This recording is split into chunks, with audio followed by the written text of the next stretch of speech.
Magandang umaga, tanghali at gabi sa inyong lahat na nakikinig ng audio record na ito. Maraming po salamat. Ang isashare ko pong Bible verse for today is John 14 verse 21. Ang sabi dito, ang nagtataglay ng mga utos ko at tumutupad sa mga ito ay siyang nagmamahal sa akin, at siya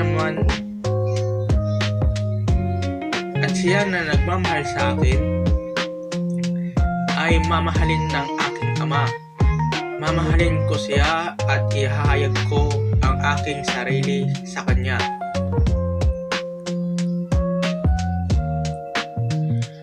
First John chapter 4 verse 19. Tayo ay umiibig sapagkat siya ang unang umibig sa atin.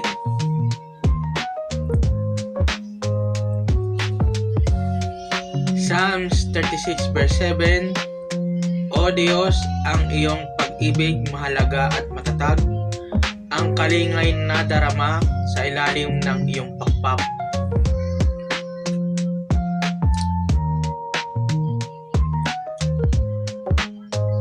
Psalms 139 verse 1 to 18. Ako'y iyong sinisiyasat, batid mo ang aking buhay. Ang lahat kong lihim, Yahweh, ay tiyak mong nalalaman.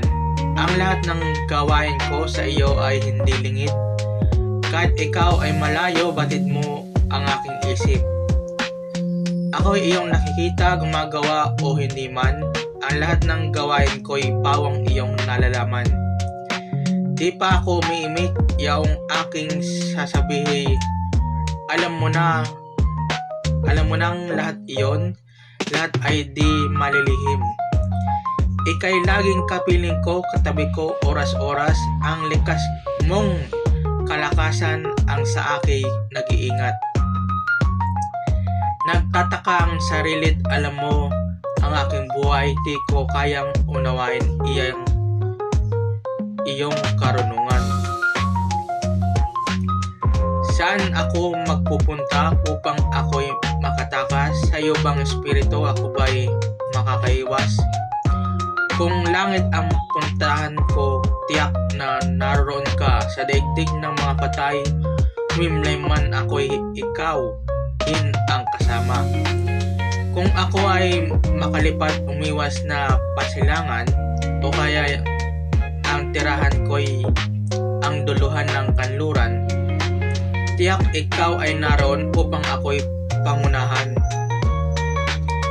Matatagpo kita roon upang ako ay tulungan. Kung ang aking pagtaguan ay ang dilim ng pusikit, padiliming parang gabi ang liwanag sa paligid. Maging itong kadiliman sa iyo ay hindi dilim. At sa iyo yaong gabi parang araw na maningning. Madilim at maliwanag sa iyo ay pareho rin. Ang anumang aking sangkap, ikaw o Diyos ang lumikha.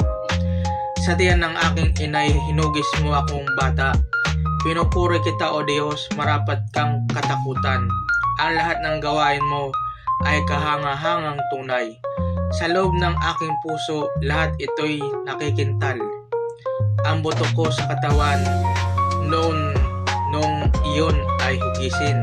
Sa loob ng bahay bata, do'y iyong papansin.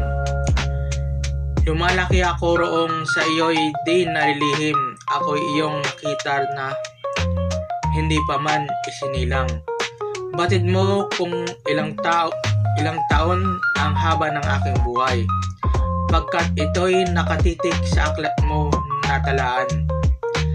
Matagal nang balangkas mong ikaw lamang ang may alam.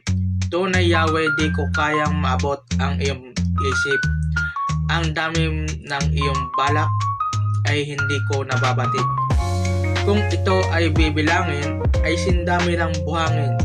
Sa iyo pa rin ako kung umaga na magising.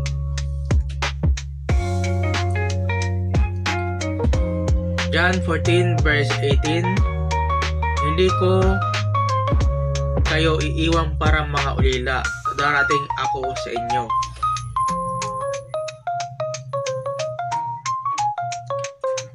Psalms 27 verse 10. Itakwil man ako ng aking ama at ina, si Yahweh ang sa akin ay mag-aaruga. John 15 verse 9 to 13. Kung paanong minahal ako ng ama, minamahal ko rin kayo. Manatili kayo sa aking pagmamahal. Kung tutuparin ninyo ang mga utos ko, mananatili kayo sa pag-ibig ko. Kung paanong tinutupad ko ang mga utos ng aking ama, at ako'y nananatili sa kanyang pag-ibig, sinabi ko ang mga ito sa inyo upang mapasa inyo ang aking kagalakan, at ang kagalakan ninyo ay maging lubos. Ito ang aking utos. Kayo'y magmahalan gaya ng pagmamahal ko sa inyo. Walang hihigit pa sa pag-ibig ng taong nag-aalay ng kanyang buhay para sa kanyang mga kaibigan. So, yun lamang po Bible verse natin for today. Maraming pong salamat sa pakikinig. Paki-share, like, support, and repost na rin po itong audio record nito. Maraming pong salamat. Yun lamang po and God bless.